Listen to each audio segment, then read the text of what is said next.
taller than I realized. Hi, everybody. Thank you for coming. I really appreciate it.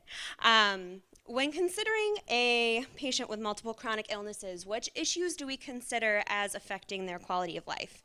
There are obvious answers from the side effects of their medications or treatments to symptoms of their illnesses, but there are often things we fail to address, and one of those things is sex. For many people, like myself, sexuality and intimacy are major factors in our quality of life. So, I've been sick since kindergarten. This is a little bit more of a recent picture. Most everything I can recall has taken place amidst chronic pain, fatigue, and just general malaise. The most debilitating experience I've ever been through, though, was 2 years before my wedding, the week before I got engaged. I should have been excited. I knew it was coming. It was pretty obvious. I started to experience sexual side effects that were associated with my treatments and with my illnesses. I brought this up several times to my rheumatologist, who basically just ignored the question, or finally, after I asked a third time, told me to use more lube.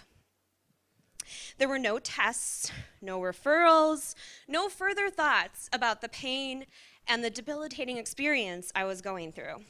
With my illnesses raging on, I felt even more useless than normal. I couldn't work a normal job. I couldn't do normal chores like vacuum, and now I couldn't even have sex. Are you serious?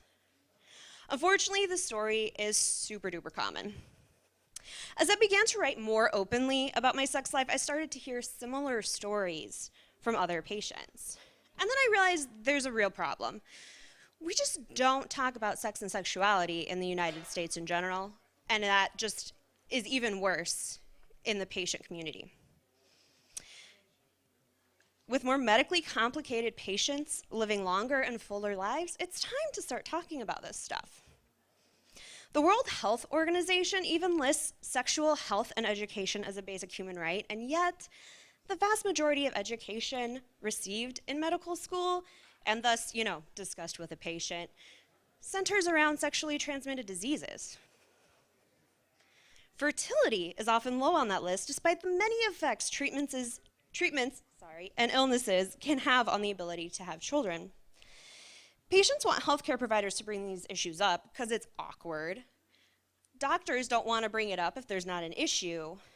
So it's really hard to get this conversation going between that, short appointments, culture differences, and the lack of comfort in talking about sex. I decided that needed to change. So I've started an organization that I call Chronic Sex. It's an attention getter, right? The organization focuses on 4 key areas.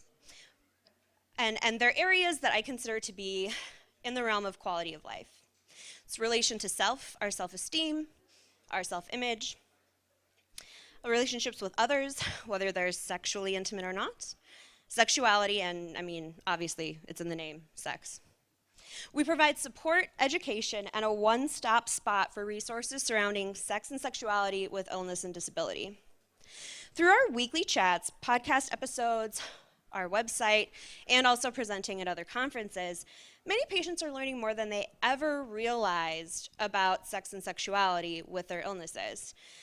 This improvement spans ages 18 to 50, as well as multiple genders and sexual orientations. But educating and empowering patients is only one piece of the puzzle. After all, there are 2 people involved in a conversation in a doctor's appointment. Some universities and organizations are starting to follow our chat in order to learn more about what things are important to patients in regards to these issues. And in the future, we hope to expand into education sessions for healthcare providers and other stakeholders in the system. Research shows that patients who feel heard and involved in their own care wind up with improved health overall. This leads to improved health often also for those involved in their care, such as family members, spouses, or even, paid attendants. Communication in general with healthcare practitioners tends to go up, which improves the doctor-patient relationship. Patient engagement also lowers the number of emergency room visits, hospital admissions, and other negative effects of being an awesome chronic illness patient that we often deal with. so they take up fewer resources and cost less to the system overall.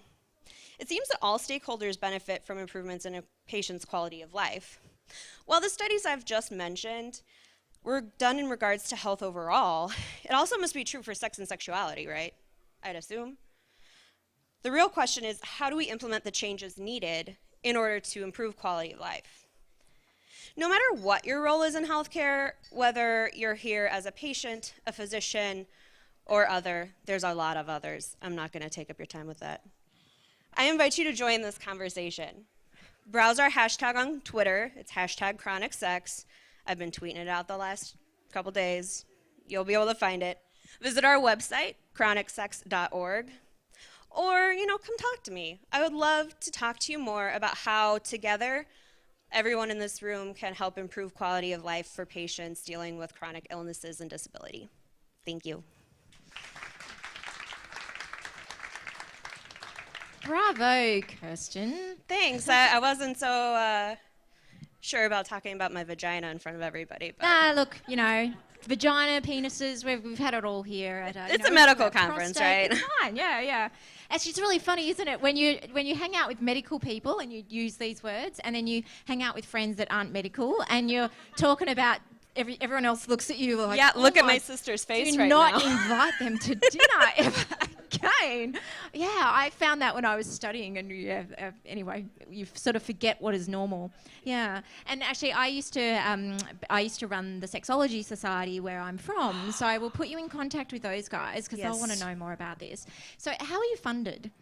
Because you're doing a lot. You said you've got weekly podcasts and stuff. So how are you doing all of that? So we're not funded right now.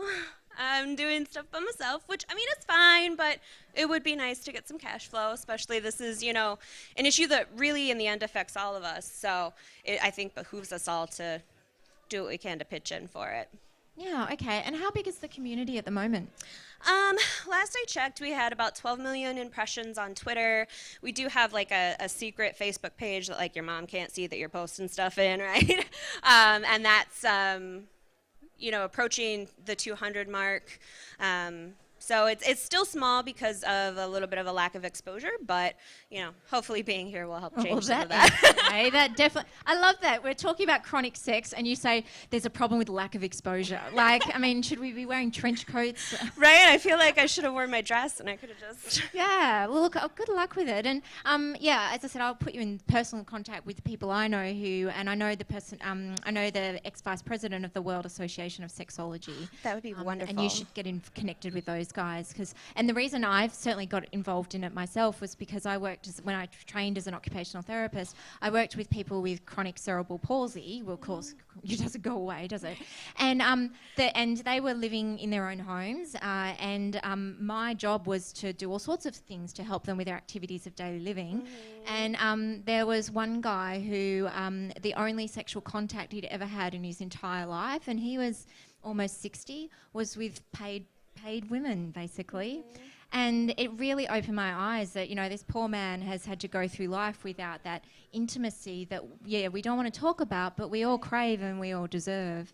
And another couple that one of my jobs was, I was younger, so they didn't let, the guy who hired the prostitutes, there was the older male nurse who sort of helped them out and get started, and then he would leave. But there was a married couple, and both of them had really bad cerebral palsy. It wasn't a light. And so I would sort of help position them in bed while they were still clothed and prop them up with towels and stuff, and then I would leave. And it just opened my eyes up to this whole world, and that's how I got involved. And it astounds me that, and I love the fact that it's really clever that you've done chronic sex, and rather than focusing on disease specific, because it translates to humanness, really, doesn't it? Right. What we've found, in the community so far is that, someone with rheumatoid arthritis they've got a really good suggestion for someone with multiple sclerosis, who in turn has a really good suggestion for somebody dealing with mental health and their self-image. And so it's just kind of a wonderful, cohesive kumbaya type of community. Yeah. And it also helps, I imagine, for that whole thing, right? We don't want to be defined by our disease or by our illness. And by you actually focusing on, again, humanness, and you've got people with different conditions, it takes them back to being people rather than their disease first. Fantastic. Exactly. Excellent. Well done, and thank you for sharing your story here on the MEDX Ignite stage. Well done. Thank you. Thank you.